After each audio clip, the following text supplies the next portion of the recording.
Se o seu cônjuge pediu a separação e você não concorda, existem 3 erros que quase toda mulher ou homem comete nos primeiros dias, e um deles pode afastar ainda mais qualquer possibilidade de restauração.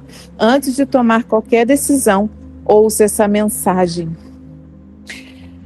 Bom dia, boa tarde, boa noite a todos que estão ouvindo esse vídeo. Eu quero agradecer a todos que se inscreveram no canal. Se você não é inscrito, se inscreva. Esse canal começou essa semana. Eu estou muito feliz com as mensagens lindas que eu tenho recebido, que me encorajaram a continuar gravando. A minha ideia era fazer em formato de vídeo, né, com a minha imagem, mas eu preciso confessar que nesse momento não estou tendo tempo para editar como se fosse um vídeo com imagem. Então eu decidi continuar nesse formato de áudio. E eu gosto muito desse formato de áudio porque eu ouvia muitos áudios no meu deserto e normalmente eram os momentos que eu estava limpando minha casa, lavando uma louça, e Deus usava profundamente esses áudios para me edificar. Então eu oro e eu creio que esses áudios que esse áudio vai te edificar, vai te trazer insights, respostas do céu. Porque eu sempre falo, nesses anos, ajudando e aconselhando outras mulheres e vendo diversos casos reais, né, de deserto conjugal, eu posso dizer que o que restaura um casamento é a sabedoria. A Bíblia fala que a mulher sábia, ela edifica a casa. Então, o que você mais precisa buscar nesse deserto chama-se sabedoria do alto. E a Bíblia fala, se não tem sabedoria, peça que eu vou te dar. E o Senhor está pronto para te dar sabedoria em decisões mínimas, decisões grandes que você precisar ter. Mas nesse dia nós vamos falar sobre: e se o seu marido, a sua esposa, chega para você e pede, eu quero separar, eu quero me divorciar, mas você não concorda? O que fazer? Eu lembro direitinho, era uma manhã muito tensa, porque no início do meu deserto, era muita briga, como eu relatei no meu testemunho, era muita briga, eu não tinha sabedoria, né? Eu não agia em silêncio, como a Bíblia fala que a mulher, ela ganha o marido em silêncio. Então, eu ficava tentando, eu questionava muito, né? E eu discutia muito. A gente fazia isso na frente das crianças, o que é um erro enorme. E nesse dia eu lembro que eu sentei na minha cama, ele sentou na minha frente e falou: eu quero te pedir uma coisa, eu quero te pedir a separação. Só que nesse dia, eu lembro que, como eu falei, eu ouvia muitos áudios, eu ouvia muitos testemunhos. Eu lembro que eu pelos testemunhos que eu ouvia, todas as vezes que a mulher ficava se opondo a esse pedido, piorava tudo. Então, naquele momento, eu me segurei minha raiva, minha frustração, minha ira, e falei: tá, tudo bem. Aí eu lembro que ele saiu, aí eu já me descabelei, nossa, eu queria sumir, mas com o tempo eu fui vendo que mesmo com a dor, aquela foi a melhor decisão que eu fiz. E é sobre isso que eu queria falar com você. Então eu quero começar dizendo que eu sinto muito, é uma dor, eu sei exatamente essa dor, né? É inacreditável você imaginar que aquela pessoa que te prometeu ali no altar, que fez um compromisso real com você, em que você se entregou totalmente, em que você deu o seu melhor, em que você renunciou tantas coisas por aquela pessoa, simplesmente com o pedido daquele, tudo se desmorona. Eu sei exatamente a dor que você está sentindo. Então eu sinto muito por isso. Eu sei da dor, eu conheço as noites sem dormir, as lágrimas escondidas, as perguntas que não param de passar pela sua mente, né? E agora, o que eu faço? A primeira coisa que eu quero que você saiba, é essa. Você não pode obrigar alguém a permanecer casado, certo? E aí, realmente, o Senhor deu sim o livre-arbítrio nesse sentido. Ele deu o livre-arbítrio. Você não pode obrigar alguém a ficar com você, né? Não, você me prometeu no altar, você tem que cumprir a sua palavra. Imagina que tormento é uma pessoa ficar do lado de alguém por obrigação, né? É igual quando você pede seu filho, ele não quer fazer algo, ele vai arrumar seu quarto, né? E ele faz, mas ele faz com raiva, ele faz, né? Com um bico, ele faz sem vontade. Então você imagina uma pessoa só porque você tá ali coagindo, você tá confrontando porque ela fez uma promessa, então ela vai ter que ficar ali por causa disso. Imagina que tormento que não é isso, né? Então eu não obrigo ninguém, a pessoa ela tem que querer estar comigo, e nesse momento eu preciso colocar o meu pé no chão, entender, e aí que é a sabedoria. Eu tenho que entender que ele não quer, ela não quer. Quando eu ponho o pé na realidade, isso me liberta. Eu lembro que da segunda vez, quando o meu marido ele voltou, ele não estava com o coração ainda na nossa casa, na nossa família, no casamento. Ele voltou ainda, era nítido que ele já estava sendo convencido, mas o coração dele não estava lá. Só que como eu já estava tão curada, eu já estava tão assim, com tanto entendimento sobre toda essa dinâmica, eu simplesmente cheguei para ele e falei assim, eu citei um versículo da Bíblia que fala assim, aonde está o teu coração, aí estará o teu tesouro. Eu falei, Vinícius, quer saber de uma coisa? O seu coração, o seu tesouro não está aqui, porque o seu coração não está aqui, né? A gente sabe muito bem identificar quando o nosso coração está em algo.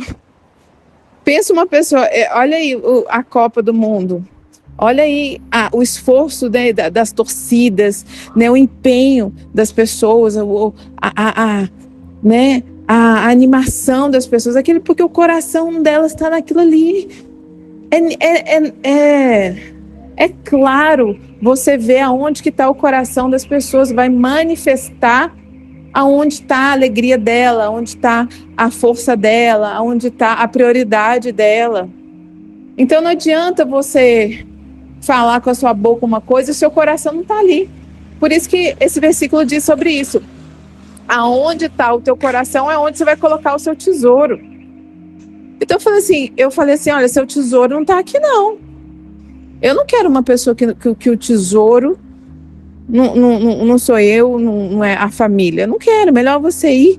E aí o próprio Deus trata o cônjuge dessa forma. Quando ele demonstra realmente que o coração não está ali, Deus vai lá, seu coração não está aqui? Então, toma, o que você quer? Aonde que está seu coração? Aí você já viu aquele velho ditado que a pessoa dá um pote de mel e ela vai se lambuzar? E é exatamente isso que o Senhor quer. É exatamente isso que eu quero. É exatamente isso que o filho pródigo, aconteceu com o filho pródigo. Ele não queria, o coração dele não estava mais na casa do pai. O pai ia ficar insistindo, não, filho, fica aqui, ó, a casa tem tudo pro filho, aqui, ó, eu tenho servos, aqui não falta comida, tem o melhor para você. O pai fez isso? Não, ele simplesmente entregou lá a herança e o filho foi para onde o tesouro do coração dele estava. E a Bíblia fala que ele se esbaldou, que ele se lambuzou. Mas tem uma hora que o mel enjoa. A Bíblia fala que no início a mulher adúltera é doce como mel, mas o final, o gosto é amargo. Então não tenha medo de deixar o seu cônjuge experimentar esse mel, não. Deixa ele se lambuzar. Sabe por quê? Vai ter uma hora que ele vai sentir o enjoo e o gosto o gosto amargo. Mas você tem que deixar ele sentir esse gosto amargo. Você entende? Então, começando pelo primeiro erro que o cônjuge que ficou comete, é ficar insistindo para que o cônjuge, a esposa ou o marido fique. Você não tem nada que ficar insistindo.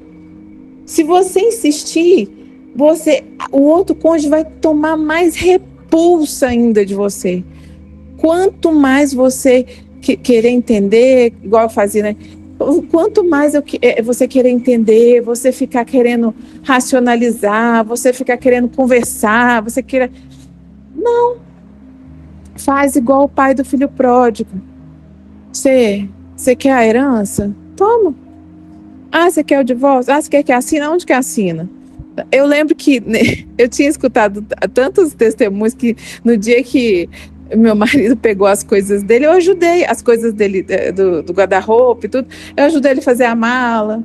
E na hora que ele pegou, eu lembro que a gente se conheceu numa base missionária, né? E a base missionária, a gente está sempre saindo e voltando nas viagens, né? A gente faz viagem para fazer missões, depois volta, depois vai para outro lugar, não sei o quê. E aí ele saiu com uma das mochilas que a gente usava em missões. E parecia que ele estava indo para uma missão.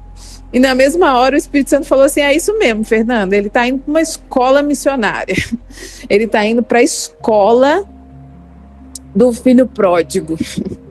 Ele vai aprender muita coisa nessa escola. Então, deixa ele ir, ajuda ele a fazer a mala, né? É lógico assim, na hora eu fiz a mala, mas depois na hora que ele saiu eu desabei, né? É uma montanha-russa de emoções. Então, você não pode obrigar alguém a permanecer casado. O amor não pode ser exigido. Ele precisa ser uma escolha. Mas isso não significa que você deve parar de lutar. Significa apenas que você precisa mudar a forma como você luta. Você para de correr atrás, para de implorar, para de tentar convencer o seu marido, a sua esposa a amar você. E comece a levar essa batalha àquele que pode alcançar lugares no coração dele, onde você jamais conseguirá chegar. E aí, a gente vai para o segundo erro, que é você endurecer o seu coração, né? Porque aí você se entrega tanto à amargura, à tristeza desse cenário, que ao invés de você ir para Deus, você vai para a tristeza, para a amargura, para a mesa das lamentações, a mesa da depressão. E eu sempre falei, né, com as mulheres lá que a gente ajudava, que uma vez que eu estava me alimentando dessa mesa, né, da tristeza, o Espírito Santo falou muito sério comigo. Ele falou assim: Fernanda, essa tristeza aí que você está alimentando, você daqui a pouco vai acabar endurecendo seu coração. Sabe o que ela está fazendo? Ela está alimentando demônios. Ela alimenta demônios. Eu lembro que isso foi tão real para mim quando o Espírito Santo falou isso, que aquilo me deu uma ira santa, assim, uma indignação. Eu falei: o quê? Eu estou alimentando demônio? Ah, mas eu não vou ser mais comida para demônio, não. Eu posso até estar triste, mas eu não vou demonstrar que eu estou triste. E aí o Senhor falou: lembra de Davi, Fernanda? Quando Davi falava, ele ministrava para a própria alma dele: por que está abatido a minha alma? Eu ainda o louvarei. Tem momentos, meus irmãos, que vocês têm que ministrar para a sua própria alma. Você tem que chegar para a sua alma e falar assim: ó, aquieta, que você ainda vai louvar o Senhor. E eu ministrava, mesmo que eu ainda estava triste. E com o tempo, aquilo foi se tornando real. Com o tempo, o Espírito Santo foi me levantando. E aí, quando tinha vontade de chorar e lembrar, eu falei: não, levanta. Aí eu ia lá, eu ia numa academia, eu ia fazer eu ia me cuidar, eu ia sair com os meninos, eu ia fazer alguma coisa para não alimentar aquela tristeza. E esse é o trabalho que não é Deus que vai fazer, é você que vai fazer esse trabalho. Então esse é o segundo erro. O primeiro é a insistência, você insistir para que ele não vá, ela não vá. E o segundo é você endurecer seu coração e alimentar a sua tristeza. Meus irmãos, eu já vi Deus restaurar casamentos que pareciam completamente sem esperança. E não porque um dos cônjuges encontrou as palavras perfeitas, não, mas porque um deles decidiu permanecer firme em Cristo, confiando a Deus aquilo que estava completamente fora do seu controle. Lá em Romanos 12, 18, diz o seguinte: se possível, no que depender de vocês, tenham paz com todos. Percebe o que Paulo está dizendo? No que depender de vocês, você é responsável pela sua obediência, não pelas decisões do seu marido, da sua esposa. Você pode orar, você pode crescer, você pode perdoar, você pode tornar mais parecido com Cristo. Mas você não pode assumir a responsabilidade pelas escolhas que pertencem a outra pessoa. E aí eu vou para o último ponto, que aí é o mais perigoso, tá? É o mais perigoso, que se vocês cometer isso é complicado. Que aí você pode ir para vingança, você pode querer se vingar, né, do seu cônjuge e fazer a mesma coisa que ele está fazendo. Isso aí é muito comum de se ver, né? Ele quer a separação? Ele já está lá com outra pessoa, então também vou arrumar uma, que eu preciso fazer ciúmes. Eu preciso mostrar que eu dei a volta por cima e que também eu sou atraente para outros homens, então eu vou começar a me mostrar nas redes sociais, eu vou começar a sair, porque eu tenho que mostrar que eu não estou na pior, eu tenho que mostrar que eu estou melhor do que você entende? Aí você começa, aí o que acontece? O diabo já tombou um, o que ele vai fazer? Vai querer tombar o outro, fazendo como? Você fazendo a mesma coisa que o seu cônjuge está fazendo. E aí sabe como que ele te vê? Ele não vai te ver que você superou ou ficar com ciúmes, não. Ele não vai ver isso, não. Isso vai afastar mais ainda, vai complicar mais ainda o seu deserto. Então, deixa que a sua fé conduza o caminho. Se ele pedir o divórcio, se ele pedir a separação, não permita que o medo conduza as suas decisões. Deus está te pedindo que você confie nele enquanto atravessa esse processo. E é um processo, meus irmãos, e você não precisa passar por esse processo sozinho, sozinha. Eu não estava planejando nem abrir um grupo de oração, né? Mas foram tantas pessoas, tantos relatos, tantos pedidos de ajuda, que eu acabei abrindo esse grupo de oração, onde eu envio orações todos os dias às 6 horas da manhã, porque eu sei que um dia eu fui alcançada, eu fui ajudada, e hoje eu quero ser o canal de Deus para a sua vida, nesse processo que você está vivendo. Então eu te convido para você entrar nesse grupo de oração. Pode ficar tranquilo, é um grupo fechado, você só vai receber orações, palavras que vão te alimentar e vai te fortalecer nesse processo, ok? Então, que Deus te abençoe. Se você ainda não se inscreveu, se inscreve. Envie esse vídeo para aquele amigo, aquela amiga também que está precisando ouvir essa palavra, que está vivendo nessa mesma situação. E vamos levar Cristo para esse cenário, né, que infelizmente a gente tem visto se alastrando no nosso país, vendo tanta destruição, mas eu creio que Deus só precisa de um ou de uma que é sábio para se levantar e se posicionar para ver a glória de Deus entrando na sua casa, na sua geração. Amém? Que o Senhor te abençoe, te guarde e te alinhe no propósito dele. Em nome de Jesus. Amém.